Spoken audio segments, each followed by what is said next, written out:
Hello, I'm Lucienne Spencer from the University of Bristol, and today I'm going to be presenting a co-authored paper that I've written with Professor Javi Corral, entitled "Isn't Everyone a Little OCD? The Epistemic Harms of Wrongful Depathologization."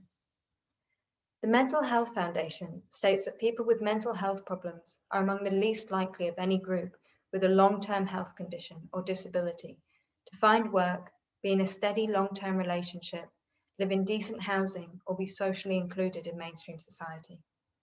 For this reason, we think that there's an urgent need to address the stigmatization of psychiatric illness that motivates such oppression. The philosophy of psychiatry has already done a lot to expose the systematic mistreatment of people with mental health problems and to address the injustices that arise from sanist attitudes that depict people with psychiatric illness as being dangerous and frightening, or incompetent to participate in normal activities. Through this talk, we identify a further, perhaps more insidious harm that people with certain psychiatric illnesses, like OCD, are particularly vulnerable to. Rather than being portrayed as dangerous and frightening, certain psychiatric illnesses are in fact reduced to mere personality traits. As such, people with these kinds of psychiatric illnesses are often characterized as being just like everybody else, but are labeled as difficult or manipulative or attention-seeking.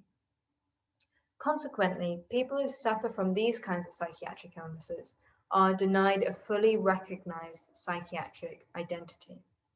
We call this harm wrongful depathologization. And in what follows, we're going to use OCD as a case study to develop an account of wrongful depathologization and show how it can lead to epistemic injustice. Okay, so what is epistemic injustice? Miranda Fricker coined the term epistemic injustice to capture cases where a person receives a deflated credibility status in virtue of their identity. Fricker identifies two forms of epistemic injustice, and that's testimonial injustice and hermeneutical injustice. Testimonial injustice occurs where identity prejudice causes a hearer to unjustly afford a diminished credibility to a speaker's testimony.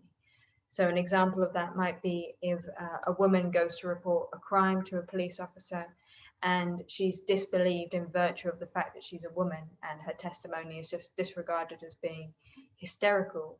That would be a case of testimonial injustice. Hermeneutical injustice is a little bit more complicated.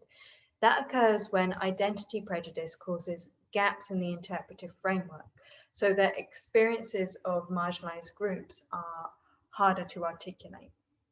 The form of hermeneutical injustice that we're interested in here is that of willful hermeneutical ignorance, which was introduced by Gailey Poolhouse Jr. In cases of willful hermeneutical ignorance, hermeneutical resources that have been developed by marginalized groups are willfully misunderstood or suppressed by the dominantly situated group.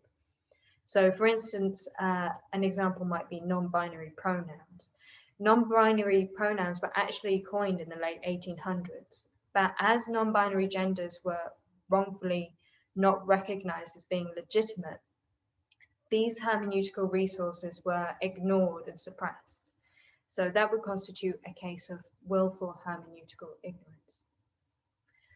Fricker's conception of epistemic injustice has provided a really useful framework for us to better understand the epistemic structures that sustain the marginalization of people with psychiatric illness.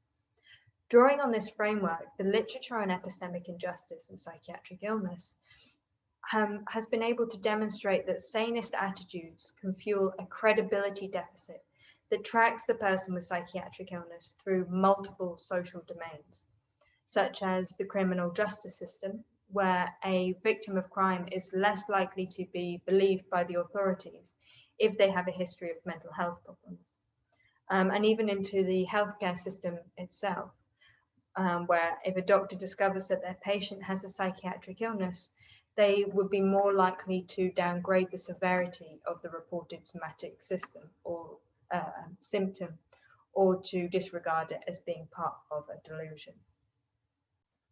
So Miranda Fricker argues that negative identity prejudice is the sole driver of epistemic injustice. And the literature on epistemic injustice in psychiatric illness has followed this assumption, and they center around this assumption that it is negative identity prejudice that motivates a deflated level of credibility. However, we're going to argue here that negative identity prejudice doesn't tell the whole story.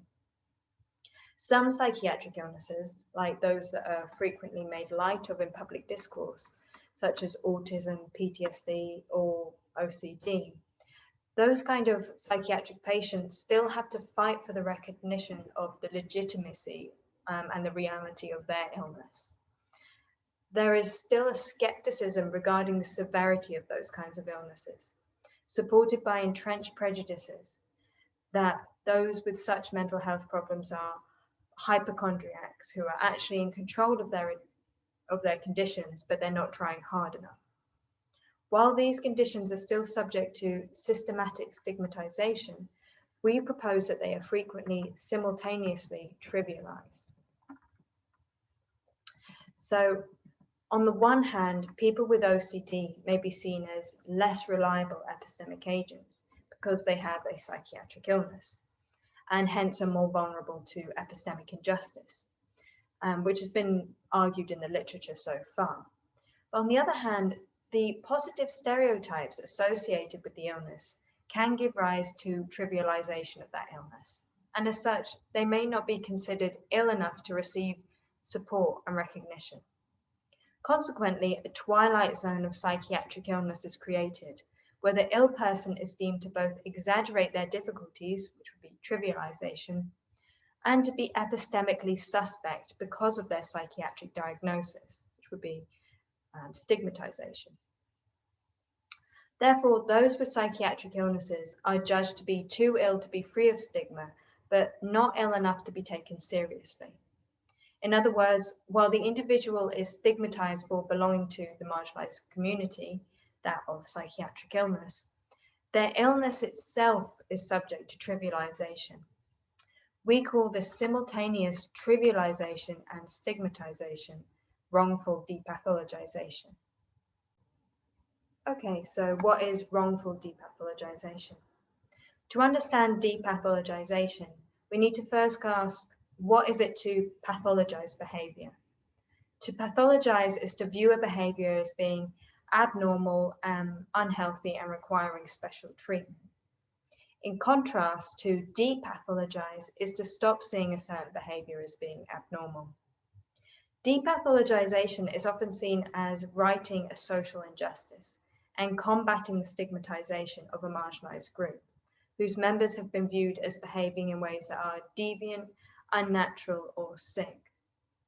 The most common example is homosexuality being depathologized when it was removed from the DSM, rightfully so, and was no longer perceived to be something that you had wrong with you. With the example of homosexuality at the forefront of the literature, one might assume that pathologization of human behavior is always grounded in the undue stigmatization of a marginalized group as being abnormal or sick. Accordingly, it might seem that depathologization constitutes a righting of social injustice.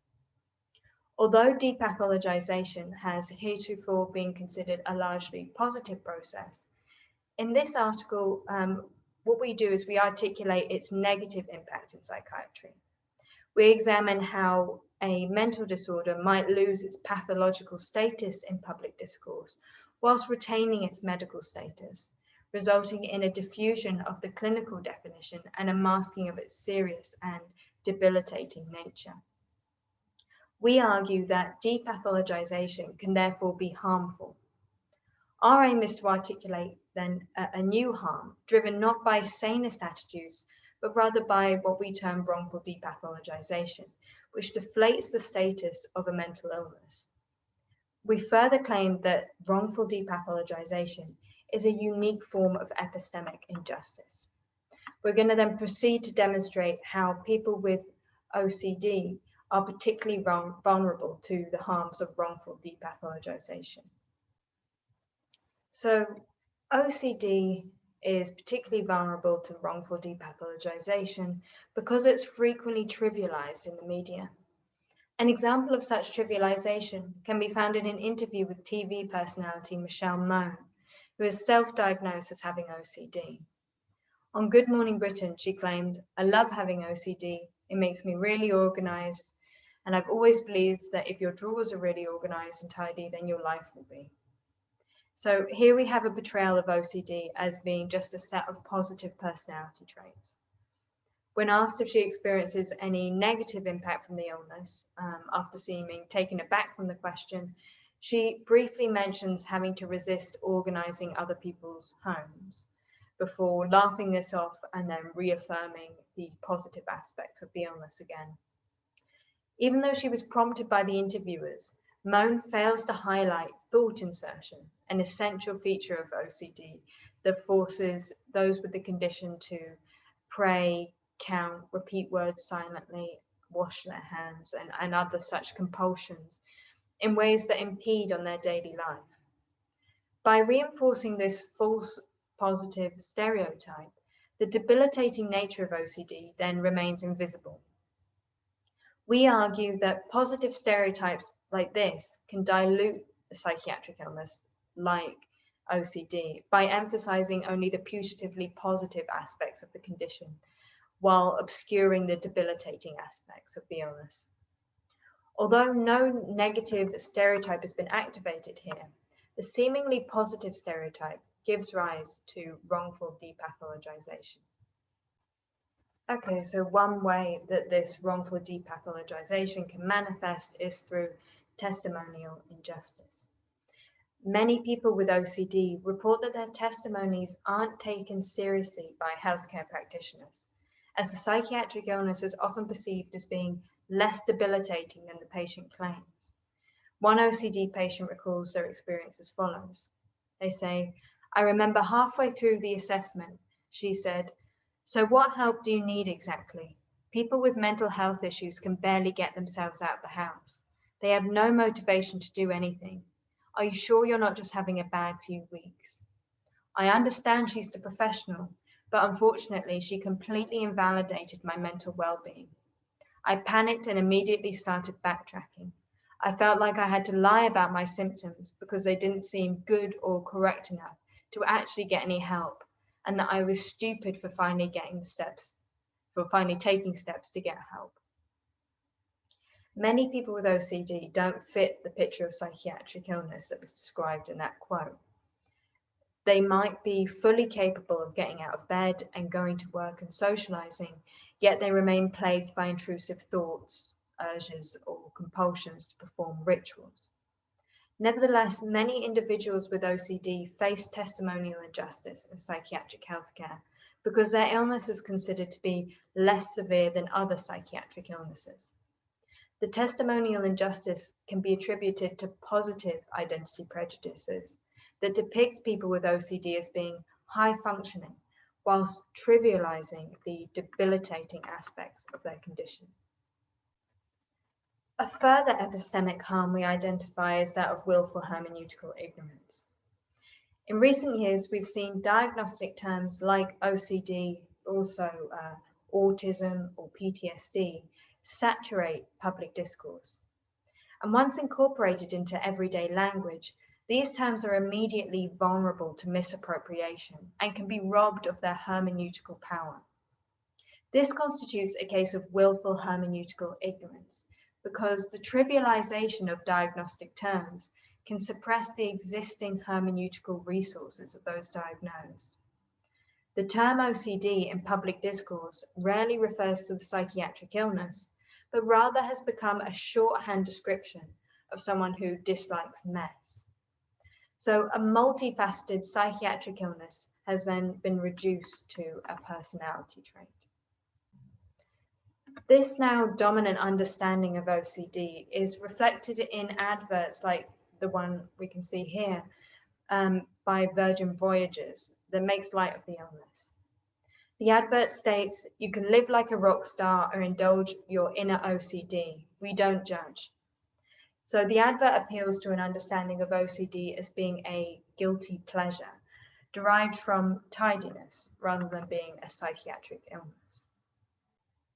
A similar idea is captured in a job advert by the Hotel Fairy Hill, which depicts a fork out of place on an otherwise flawlessly arranged dinner table.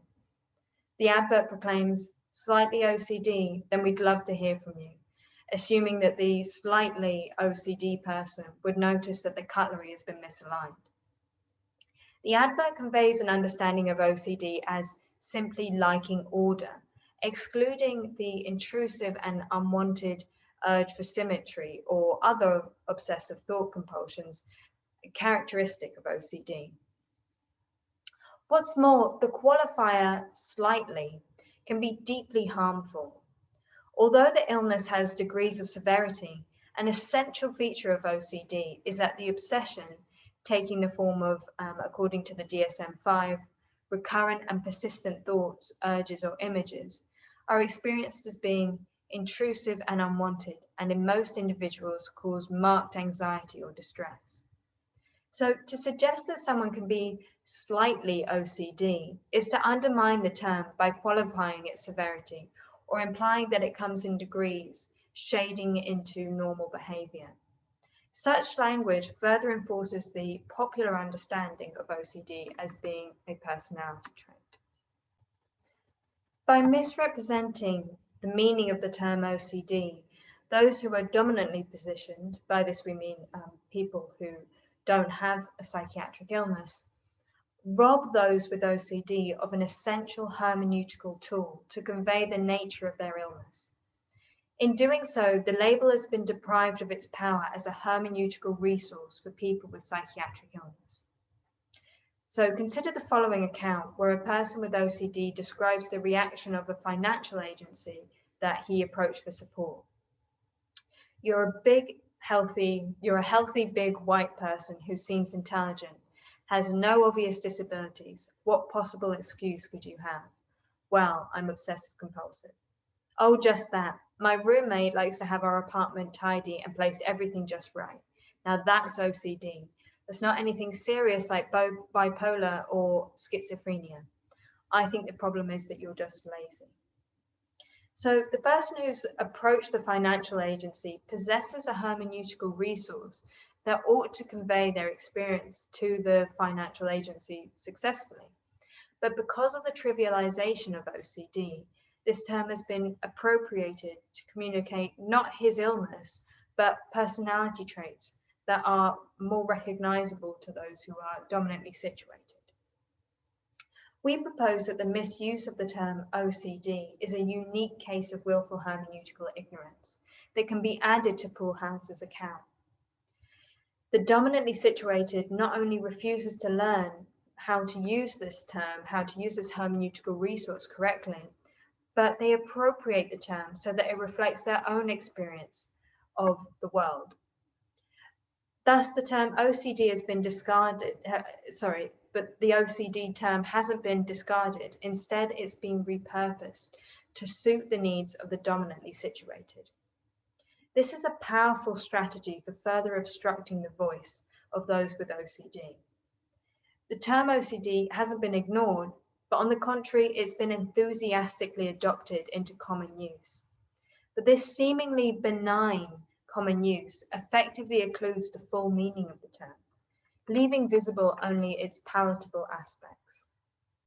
So to summarize, we identify a unique process whereby psychiatric illness is depathologized in a way that trivializes the severity of the condition, but maintains the stigma attached to mental disorder, resulting in what we term wrongful depathologization.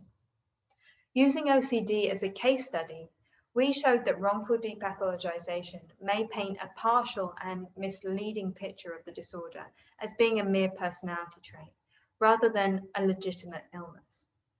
As the debilitating symptoms of OCD are absent from this picture, testimony regarding the severity of the illness might be discredited, and hermeneutical resources that capture the clinical aspect of the illness might be repurposed. Therefore, while the individual continues to be stigmatized by virtue of the fact that they have a mental illness, their disorder is depathologized as OCD is reduced to a mere personality trait. Despite the positive connotations attached to the concept of depathologization, we argue that it can lead to increased stigmatization of patients because they now come under suspicion of exaggerating their symptoms or of malingering. As a new contribution to the literature, we hope that the concept of wrongful depathologization might bring light to further cases of epistemic injustice that are driven by the paradoxical twinning of stigmatization and trivialization, the combined operations of which have been passed over in the literature so far. Thank you.